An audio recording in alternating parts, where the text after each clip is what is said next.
বাংলাদেশে বিনিয়োগ করতে বাধা দিচ্ছে ভারত। মানে সকলে বাংলাদেশে ইনভেস্ট করতে চাইছে, কিন্তু ভারত সেখানে ব্যাগড়া দিচ্ছে। 2035 সালের মধ্যে বাংলাদেশ হয়ে উঠবে ম্যানুফ্যাকচারিং হাব। বাংলাদেশকে কাজে লাগিয়ে ভারতের 7 সিস্টার সি অ্যাক্সেস করতে পারবে। হিমালয় এবং সমুদ্রের মাঝখানে বাংলাদেশ ব্রিজের মতো কাজ করবে। নমস্কার বন্ধুরা, আমি দীপঙ্কর রয়, আর আজকের ভিডিওতে আমি আলোচনা করব এক পাগল বাংলাদেশি ইউটিউবারের কথা। শুধু একটা নয়, এরকম একের অধিক পাগল বাংলাদেশি ইউটিউবার রয়েছে যারা এই ধরনের মন্তব্য ইউটিউবে এসে, ফেসবুকে এসে করছে।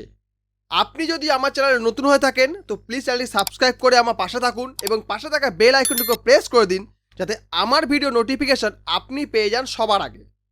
বাংলাদেশি মানুষের মনে উগ্রপন্থীরা এমনভাবে বীজ ঢেলেছে, ওখানকার সরকার কোনো ভুল করলেও তার দোষ হয় ভারতের। ওখানে যে কোনো সমস্যা হলেই ওখানকার মানুষের মনে হয় যে এটা ভারতের জন্যই হচ্ছে। সে বন্যা হোক, কি যে কোনো ভূমিকম্প হোক, কি কারোর বাড়িতে খাবার না থাকুক, কি কারোর বাচ্চার বিয়ে না হোক, anything, any problems in Bangladesh, সেটার জন্য দায়ী কে না ভারত।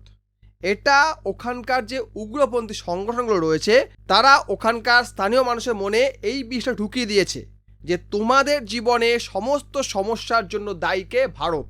বর্তমানে বাংলাদেশে যা পরিস্থিতি চলছে, কোনো কিছু স্থির নেই। ওখানে সরকার স্থির নেই, ওখানকার রাজনৈতিক অবস্থা স্থির নেই, ওখানে গণতান্ত্রিকভাবে নির্বাচিত কোনো সরকার নেই। যেই সরকারকে বিশ্বের বিভিন্ন দেশ স্বীকৃতি দিচ্ছে না, সেরকম একটা সরকার রয়েছে। এমন একটা টালমাটাল পরিস্থিতির মধ্যে বাংলাদেশে এই মুহূর্তে কোনো দেশ বিনিয়োগ করতে চাইছে না। এরই মাঝখানে মোহাম্মদ ইউনিস একটি বিজনেস সম্মেলন করেছে এবং সেখানে তারা একটা প্রজেক্ট দেখানোর চেষ্টা করেছে বাংলাদেশ কিভাবে ভবিষ্যতে বিনিয়োগের জন্য একটা সবচেয়ে ভালো জায়গা হতে পারে, ডেস্টিনেশন হতে পারে, সেটা বিনিয়োগকারীদের বোঝানোর চেষ্টা করা হয়েছে। এবং সেই প্রেজেন্টেশনে সবচেয়ে বেশি যেটা দেখানো হয়েছে সেটা হচ্ছে কি, বাংলাদেশের মাধ্যমে বিনিয়োগকারীরা নেপাল, ভুটান এবং ভারতের 7 সিস্টার অবধি তাদের মাল পৌঁছে দিতে পারবে। ভারতের 7 সিস্টারে পৌঁছতে গেলে বাংলাদেশকেই প্রয়োজন, এটা ইউনুসের মাথায় শুধু ঢোকেনি, ওখানকার পাগল পাবলিকের মাথায় ঢুকে গেছে যে 7 সিস্টার হচ্ছে ল্যান্ডলক, 7 সিস্টারের সমুদ্র সংলগ্ন অ্যাক্সেস নেই, কাজেই বাংলাদেশের 7 সিস্টার উপায় নেই। এটা হচ্ছে ওখানকার মানুষের একটি কি বলবো, মূর্খতার চরমতম নিদর্শন।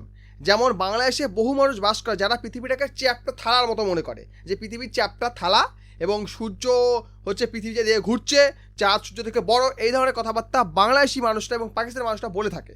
মানে মূর্খ দেশ চলে যা অবস্থা হয় সেটাই তারা করে। এবং এই সম্মেলন করে যেটা তারা প্রেজেন্ট করেছে সেটা তারই আরও একটি নিদর্শন। এবং ওখানকার যে সকল ইউটিউবাররা ভিডিও বানাচ্ছে তারা বলতে চাইছে বাংলাদেশ এত ভালো কিছু করতে পারে, কিন্তু সেখানে ভারত হঠাৎ করে ট্রান্সশিপমেন্টটা বন্ধ করে দিল। আর এটাই হচ্ছে সবচেয়ে বড় জ্বালার কারণ। কারণ ট্রান্সশিপমেন্ট বন্ধ হওয়া মানে বাংলাদেশের যে ইকোনমি আছে, যে এক্সপোর্ট আছে, সেটার উপর পুরোপুরি আঘাত আনা। বাংলাদেশে যেটা এক্সপোর্ট আছে সেটা হচ্ছে অনলি হচ্ছে গার্মেন্টস আর কিছু পাট জাতীয় বস্তু বাংলাদেশ বাইরে এক্সপোর্ট করে। বাংলাদেশ টোটাল এক্সপোর্ট 70 থেকে 75 বিলিয়ন গত বছর ছিল। এবছর সেটা কি সেটা কারো জানা নেই, কারণ এবছর ডেটা আমরা পাবো না এবং বাংলাদেশের এবছর এক্সপোর্ট খুবই খারাপ, সেটা আমি এখনও পাইনি, বলতে পারছি না। কিন্তু গত বছর ছিল 75 বিলিয়ন কি 75 বিলিয়ন মতো। এর মধ্যে 60 বিলিয়ন ছিল গার্মেন্টস। এবং এই যে গার্মেন্টসগুলো বাংলাদেশ বিভিন্ন দেশে এক্সপোর্ট করে, আমেরিকা হোক, ইউরোপ হোক, যেখানে তারা এক্সপোর্ট করে, সেটা তারা করে সি রুটে এবং বাই এয়ার, সেটা প্রত্যেকটা দেশ করে। কিন্তু বাংলাদেশ যেইগুলো সমুদ্র পথে তারা এক্সপোর্ট করে সেটা তাদের নিজস্ব বন্দর রয়েছে, চট্টগ্রাম বন্দর রয়েছে, মোংলা পোর্ট রয়েছে, সেখানে তারা এক্সপোর্ট করে। কিন্তু ম্যাক্সিমামটি তারা এক্সপোর্ট করে থেকে ভারতের চেন্নাই, কলকাতা এবং মুম্বাই পোর্টের মাধ্যমে তারা করে থাকে। আর এই পোর্টে জিনিসগুলোকে পৌঁছানোর জন্য বাই ট্রাকে করে তারা মালটা পোর্ট অবধি পৌঁছায় এবং এই ট্রাকগুলো ভারতের মাটি ব্যবহার করে। ভারত সরকার কী করেছে, এই ট্রান্সশিপমেন্ট যে ফেসিলিটিটা এটা বাংলাদেশের জন্য টেম্পোরারি ক্লোজ করেছে, মানে পার্মানেন্ট না, টেম্পোরারি ক্লোজ করে দেখেছে। যে এই মুহূর্তে বর্ডারে একটা টেনশন পরিস্থিতি চলছে, সেই কারণে ভারত বলছে এটা আপাতত পোস্টপন থাক। এর ফলে কি হয়েছে, বাংলাদেশি প্রোডাক্ট নেপালে যাচ্ছে না, ভুটানে যাচ্ছে না, এটা তো ভারত ছাড়া উপায় নেই, ভারত ছাড়া তো যাওয়া সম্ভব নয়। আর ফ্লাইটে করে যেতে গেলে সে ভারতের ভূমি ব্যবহার করতে হবে।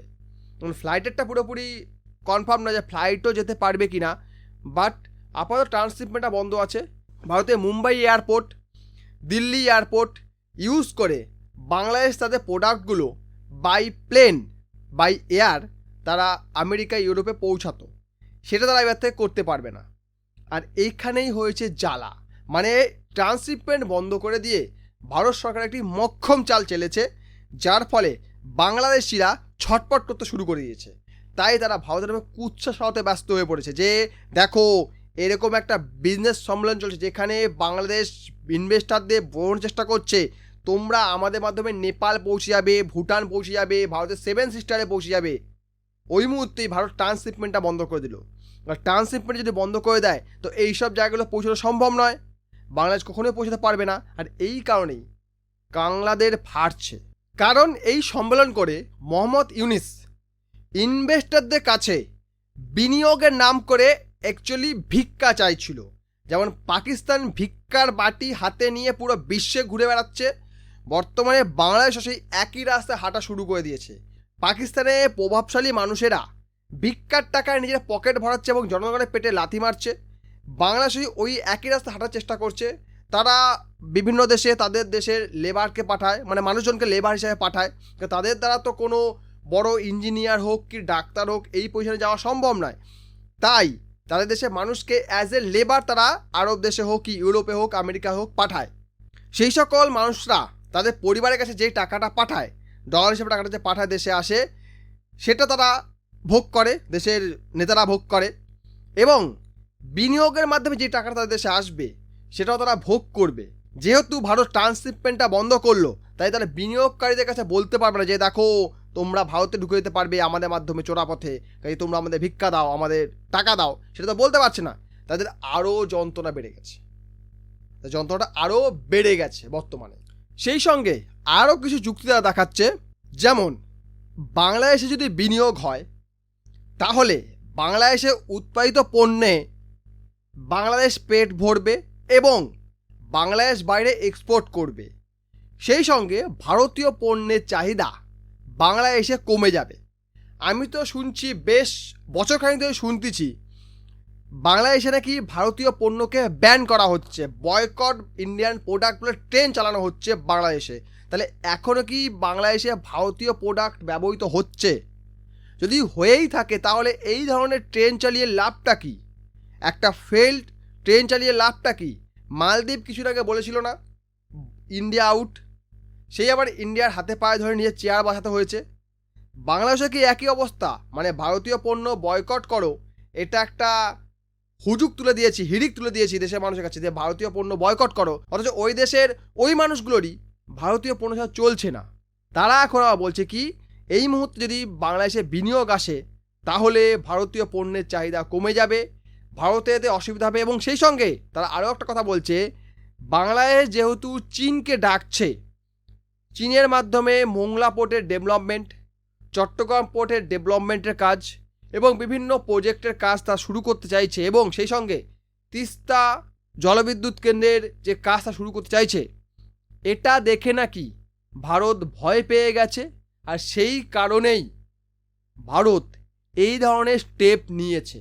মানে এই যে স্টেপটা ভারত নিয়েছে এটা একদম সঠিক সময়ে সঠিক জায়গায় আঘাত এনেছে, যেই কারণে বাংলাদেশিদের একদম ফেটে ফালা হচ্ছে। তাই তারা সব উল্টো পাল্টা কথাবার্তা বলা শুরু করে দিয়েছে। তো যাই হোক, ভারত সরকার আগামী দিনে কী পদক্ষেপ নেয় সেটা দেখার।